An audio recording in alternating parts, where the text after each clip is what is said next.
Adam, poet, dramatist, writer. Tell us a bit about your work, Adam.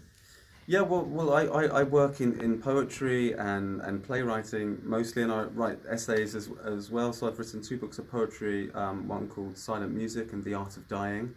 In The Art of Dying, I've got a sequence of poems called the Talking Tree Alphabet, which refer to the Celtic tree alphabet, or the Ogham.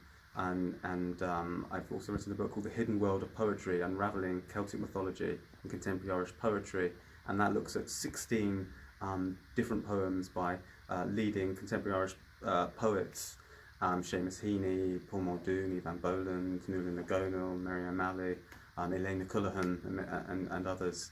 And so it just unpacks the poems and looks at the references, the Celtic references in the poems.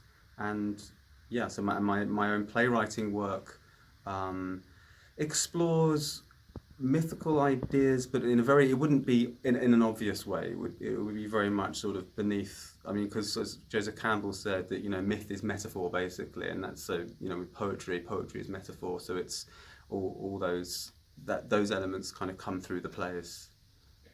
In a way, you've answered the second question, which is what is the role of myth in your work?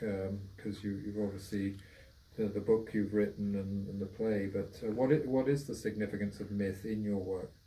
Yeah, I think it is those psychological elements that come through, the metaphorical elements that sort of push out of the work, which really give, I think, the writing sort of the layers and depth.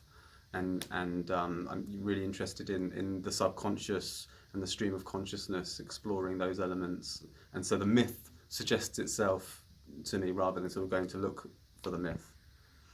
All right, almost as if you the archetype and the myth chooses you rather than you choose it. Yeah. But then having it chosen you, you then kind of work with it and harrow it, is it? Yeah. And see where it takes you. Yeah, exactly. Yeah, so it would emerge, and then I might sort of start drawing on sort of mythical aspects and those sorts of things. But yeah, it's a good way of putting it. It's almost like the myth chooses the subject, chooses the piece, whatever it is, and then it's about being honest and following that through.